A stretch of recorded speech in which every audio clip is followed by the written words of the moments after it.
Hello Internet, Magic Man here from MMOBomb.com, bringing you another episode of Ask MMOBomb, the show where you ask the questions, we give you the answers. We've got a lot of questions to go over this week. Some of them will be in a rapid fire format because they're just kind of yes or no and a quick why question, but we've got some other in-depth topics to talk about as well. Remember, if you have questions you'd like to see on the show, put them in the comments below on YouTube and on MMOBomb.com, or you can email them directly to me at magicman@MMOBomb.com. With no questions, there's no show, so keep them coming. We love it, and hope you do too. So let's get to today's questions. Alright, our first question today comes from Fatine, who wants to know, what's your opinion on console MMOs like Dust 514 and DC Universe Online? I actually love console MMOs.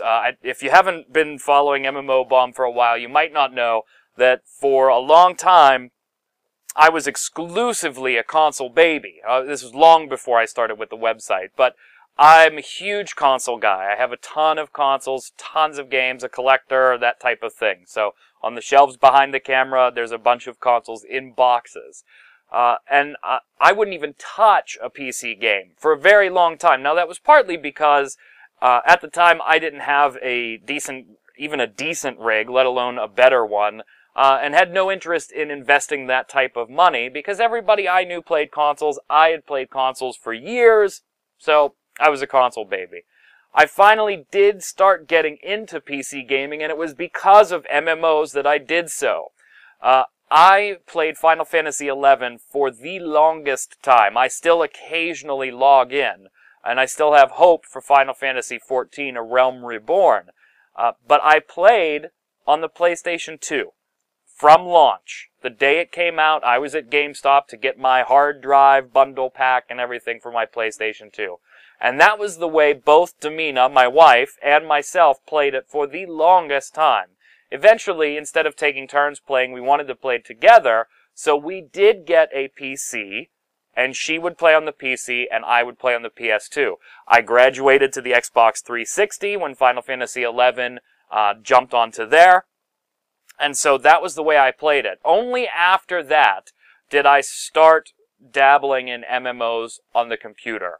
World of Warcraft was obviously the logical, hey, let's check this out if I liked Final Fantasy. Initially, I hated WoW because I just thought it was way too easy compared to what I was originally playing, Final Fantasy XI. Totally different games, and because I was so invested in the other one, I had that gamer mentality that we all get, that my game is better than yours, and please don't say anything bad about my game because then you're an idiot. So I really didn't like WoW. Eventually, it grew on me, and I started playing other MMOs. But back to consoles, I would love to see more and more MMOs come out on consoles. Dust 514, probably not going to be, I'll play it. I played the beta a little bit. Probably not going to be my huge cup of tea, just because you know I'm not a huge first-person guy, first-person shooter guy, or third-person shooter for that matter.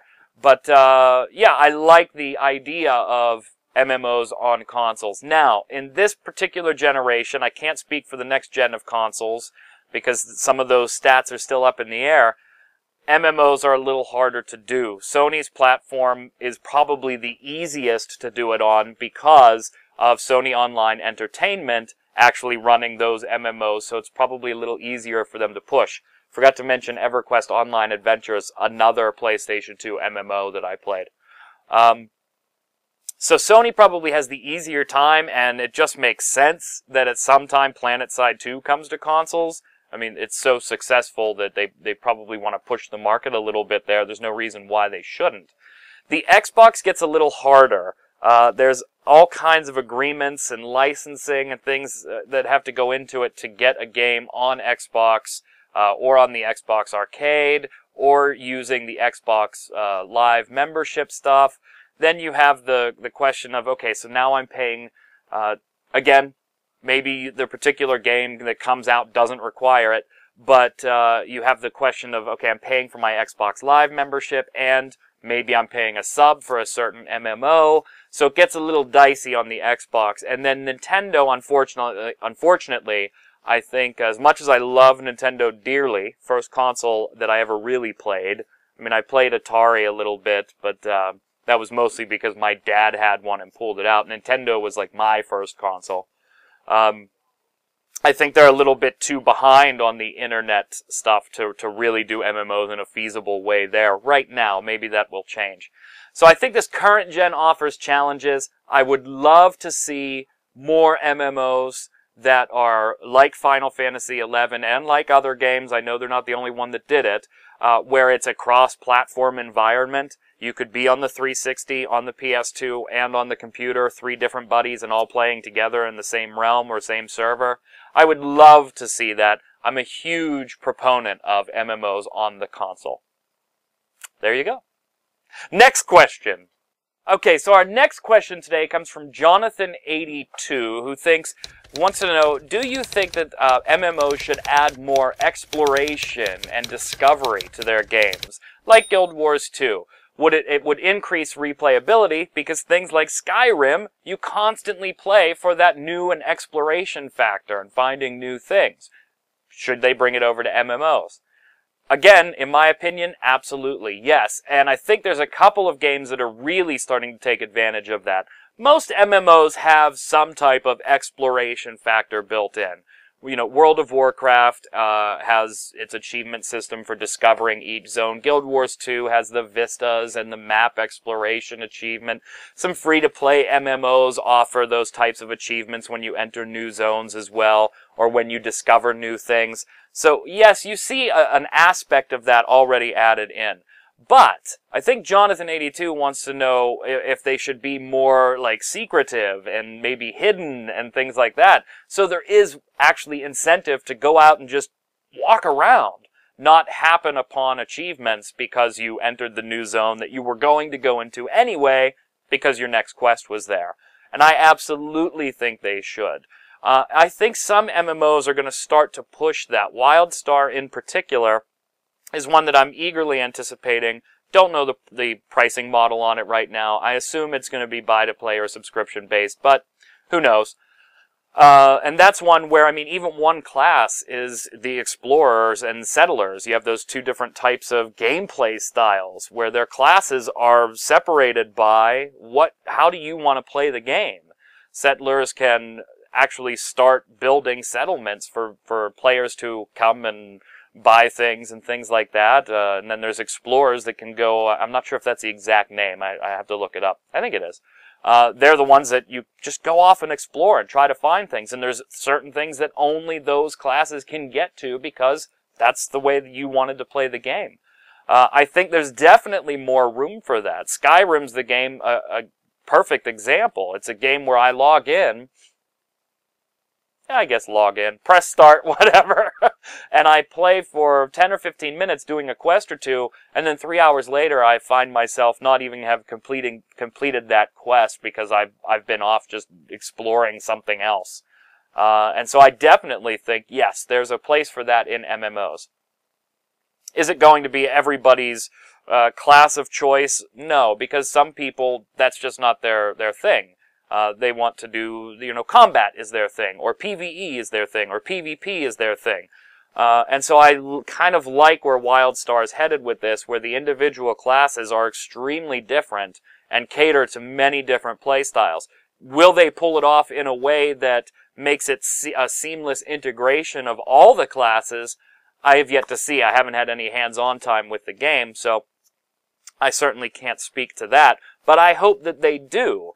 Because that will encourage other games to take that, alright, well maybe, every class doesn't need to be a damage dealer of some type. Maybe there's room for, in my action MMO, a discovery type class. So yeah, Jonathan82, I definitely am a huge proponent of that as well. So I'm big on consoles with MMOs, and I'm big on exploration becoming a larger and larger factor in MMOs in general. The problem with this I see, and it just kind of came to me, is that I think free-to-play MMOs are going to have a problem with that type of gameplay, because that takes substantial amounts of resources to build and get creative And quite honestly, right now, I don't see free-to-play companies putting a ton of money into that type of thing when their next objective is to just get the next MMO out and pull an audience. So I think free-to-play might straggle behind a little bit on this, but all it's going to take is 1 or 2 games, and I think Guild Wars 2 has started to do it, to show that that's a viable gameplay option. And for a mass audience. We've had niche titles that were exploratory based, that did well with their niche audience, but on a mass market scale, I think Guild Wars 2 starts to show that, yeah, there's an audience of players that's their play style. So, yep, I agree with you, Jonathan82. Definitely something I'd like to see more of. So let's get to the next question. Alright, our next question... Our next question comes from Guestly, a longtime contributor on the forums and on the website, who wants to know my opinion about TERA's global chat. As we all know, and this is Guestly's words, not mine, as we all know, there are little ones that play games sometimes, and TERA's global chat maybe isn't the most appropriate for younger audiences. And Guestly wants to know why don't they seem to care about that? They being developers and admins and things over the game of TERA. Okay, as you may or may not have noticed, if you watch the free-to-play cast, our most recent episode that went up talked about Scarlet Blade. In particular, since we hadn't played Scarlet Blade yet, we still haven't as of this recording. In particular, the free-to-play cast, the hosts and I discussed adult content. In this case, not language, which is what TERA's chat is based on, but more of a sexual nature.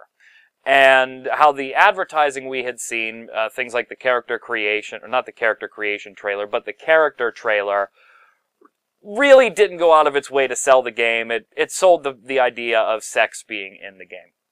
And I've taken a bit of backlash from people, obviously, that follow Scarlet Blade and are fans of it. Again, it's that whole gamer thing. I do it too. You know, make fun of my game or say something bad about my game and I'm going to be upset. And they thought that I was being a bit unfair for saying that area games should be ashamed and things like that. And I could totally understand their point of view. Does it change my opinion? Probably not. But does it change their opinion? It shouldn't. If you're that big a follower of the game and you love it, great. More power to you. We in no way commented about the game. It was more the adult content. And the TERA topic, I think, kind of goes into that as well. And in general, adult content for everything. Whether it's sex, violence, language, things like that. Don't get me wrong. I have no problem with adult content in games when it's organic to the game. The problem I have, and the exception I took with the Scarlet Blade trailer in particular, was that it seemed like the sex appeal of the game was the only draw to the game. I don't like sex being advertised like that simply for, hey, we have adult content. This is an adult MMO. You should come and play it. For the same reason I didn't like the game Manhunt. Manhunt, way back when, if you remember that game, it was violent just for the sake of being violent. And so, rightly or wrongly, based on the trailers and things, the videos that I had watched, I wasn't very positive on Scarlet Blade. Maybe that'll change when the game comes out. We did not talk about gameplay or anything like that. So, of course, maybe it will change, and maybe there's a point to the sexual nature of the game that's organic to the story. And that's fine. So back to TERA's global chat. I kind of view this as the same type of topic. Yes, you are going to have adult content in games. And if it's organic, I'm a fan of it. And if it's not, then I'm not a fan of it. Doesn't mean I hate the games. Keep in mind a couple of things, though. One, the ratings of the games obviously should play into who's playing those games anyway. And two, the chat becomes an issue here, Guestly, because it's not like the content in the game. If there's ultra-violence, the developers can certainly make a decision to tone that down or amp it up based on the audience they're marketing it to. If there's sex or nudity, the developers have direct control over how much of either of those things is in the game. The chat, not so much. And there's a certain danger when you start cracking down on your audience too much, particularly for a game that doesn't have 12 million players or so, that if you start cracking down too much, you run the risk of alienating your player base. So I think TERA takes the approach that many companies take. It's, hey, we have a chat filter, use it if you don't want that type of content. Global chat and other chat panels can be shut off if you really don't want that type of stuff being displayed on the screen.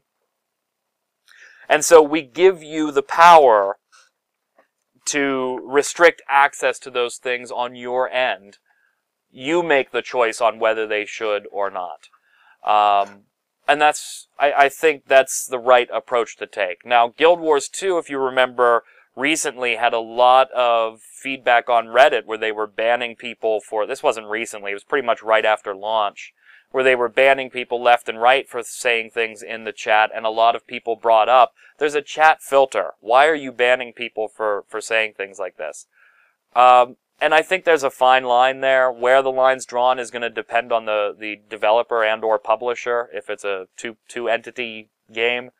TERA, I think, isn't in a position to really alienate a lot of people, has a lot of controls for the user to use to restrict content that they feel is appropriate or not, specifically when talking about chat panels, where you can shut them off or turn on a filter.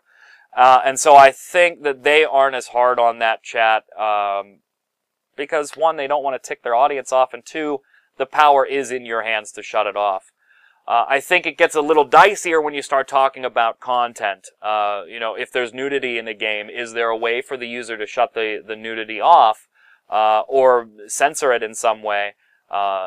If there's extreme violence, is there a way to cut that down? Like you've seen games turn blood on, turn blood off type deal. I think those, yeah, the developer bears a lot more, and the publisher bear a lot more responsibility. TERA Chat in particular, there's so much in your control, I think there's no real reason for them to crack down on it too hard, because you can literally just shut off a single chat channel if you want to in TERA the way it's built, and a lot of other games offer the same thing. So, yeah, unfortunately, I don't think you're going to see any improvement in global chat. I find it humorous sometimes. I can understand with little ones playing the game. I don't know how many little ones should really be playing TERA anyway, but, hey, you know, that's for mom and dad to decide, not me. There you go, Guessly. Next question. Alright, so Indamus wants to know, how do I get my name and channel out there? Great question. And a tough one. So if you're making YouTube stuff, and if you go back to episode 1 of Ask MMOBomb, we talked about dealing with critique on certain things, content that you put out there, or opinions that you express in certain things, and how to deal with that. Now, how do you get your actual YouTube channel out there? There's a couple options that will fast track you or help you out a little bit, but you have to make the decision on if it's worth it for you.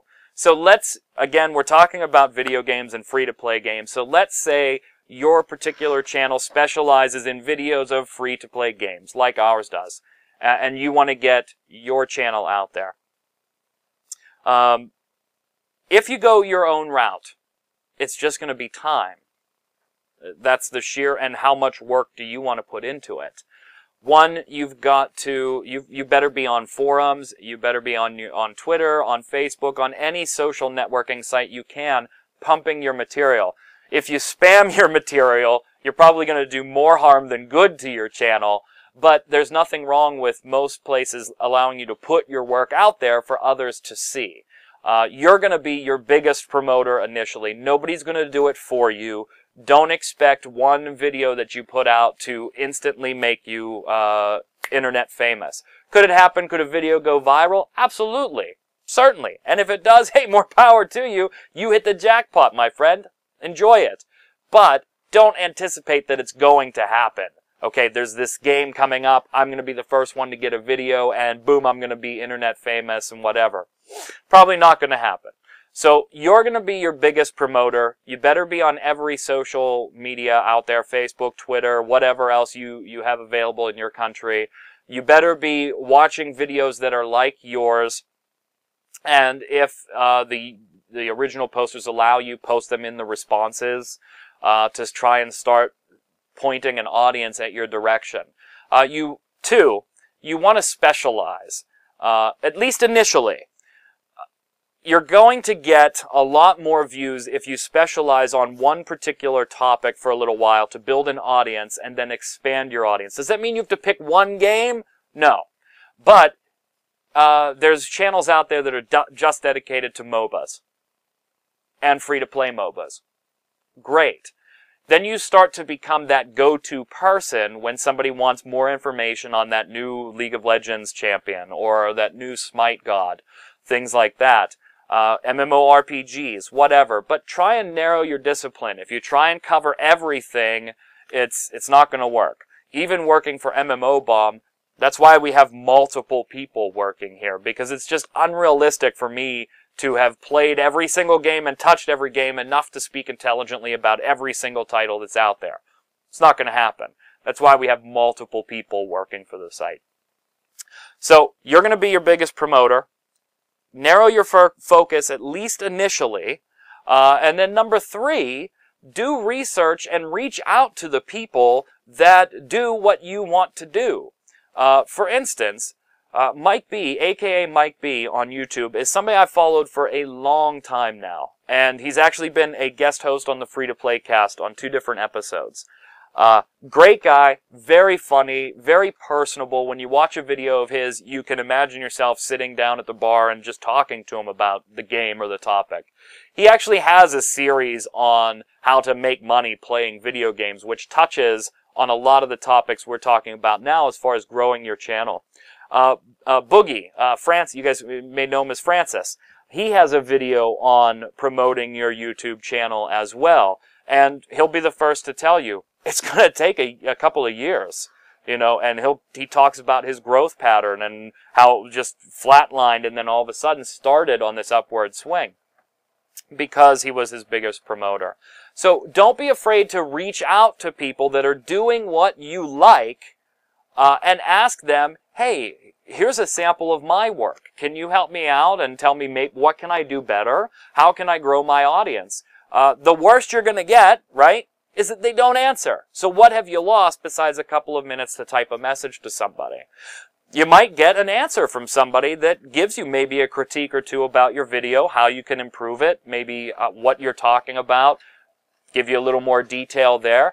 But don't be afraid to reach out to people that have a larger following that are doing what you want to do.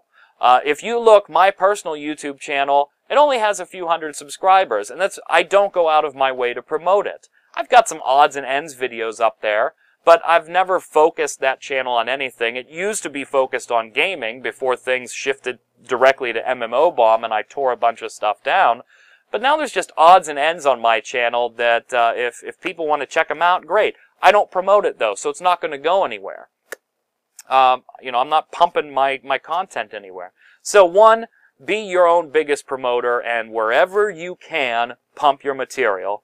2, narrow your focus a little bit, at least initially, so that you become the expert on a topic. When people watch, they're watching for a particular reason, not because they stumbled on your video.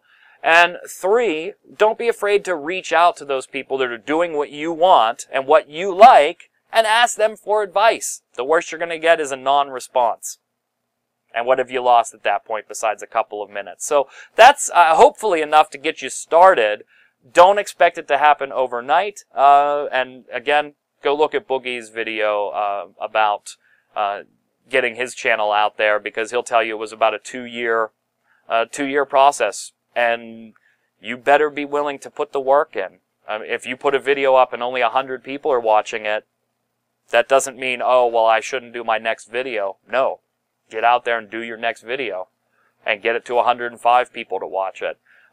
So yeah, check that video out. And let's slide on over to the next question. All right, I apologize if I butcher this one, but I think it's Swajordan's Way, wants to know, do I think there's going to be more action combat MMOs coming out? Why or why not? Yep, I kind of think this is one of those rapid-fire questions. Yes, absolutely, you're going to see games with more action combat. Particularly, you're going to see more games with action combat in a persistent world, like you're used to with your standard MMOs. You're also going to see more action combat in the instanced environments, things like Vindictus, Dragon Nest, stuff like that. You're going to see more of it because there's a demand for it right now, where there's certain group of MMO players that are just kind of sick of tab targeting and they want something a little more interactive with the combat. We've seen some games start to do it well, and so yes, you're definitely going to see more of it because, my why is because gamers are demanding it. Gamers don't want the 1-2-1-1-1 stand still tab stuff anymore. So I think, yes, you're going to see more of that. You're going to see more persistent world stuff and more instance-based stuff. It's just the natural progression of the combat in an MMO. Does that mean tab targeting's going away? And no, of course not. I still enjoy a good tab target game as long as it's done well myself. Plenty of other MMO players do, and companies have realized that it's a quick way to make some money if they do it right. But yeah, you're definitely going to see more action combat stuff come out. Sticking with the fast, rapid fire here, I've also been asked what my thoughts are on S4 League. It's not my cup of tea. Doesn't mean it's a bad game. Just means that based on the stuff that you've seen me play and what I'm good at and what I like and what I don't like, S4 League's just an okay game for me. I'm not going to make a judgment call on the cash shops or anything, botting or stuff like that I've seen on the forums, because I just haven't played the game enough to offer an opinion that has any validity there. Camera, yes, I will be getting a new camera probably around mid to late February here, so a couple more episodes. The one we have, hey, it's HD, it works. However, as some of you have noticed, it has autofocus but no manual focus, and you can't shut autofocus off. So if I do any shows that involve any real big movements or wind or anything going on in the background, the focus gets kind of funny. Initially, we didn't know if we were going to do a whole lot of on-camera work, so this worked for testing it and seeing if we wanted to. I think we're going to now at MMOBomb push towards more on-camera stuff like Ask MMOBomb, so it's just time to upgrade. Right now, I'm looking at the Canon T3i, the Canon Rebel. That's about my price range. Again, I'm not making a fortune doing this, so that's about my personal price range. But you videophiles, if you have another recommendation within the financial realm of the T3i, let me know, because I haven't made the purchase yet, probably 2 or 3 episodes from now. So that's, there you go, some rapid fire questions. Let's get to today's last question. So Interactive Theater, with our last question, wants to know, do I or anybody I know have that MMO that they leave and then go back to, and leave and they go back to, and they quit for a little while and then they come back to it? Yep, I kind of know somebody that does that. Well, that's all the time we have for today, gang. Thank you for joining us. Make sure you put your questions below while you're down there. Click like, click subscribe. Come on over to MMOBomb.com. Check out all the other great content we've got on free-to-play MMOs there. If you have a question, put it below, put it on the website, or email it to me at magicman@MMOBomb.com. And until next time, gang, stay safe, and we'll see you out on the servers. So I'm out here doing work, then I get the party popping, cause we're there.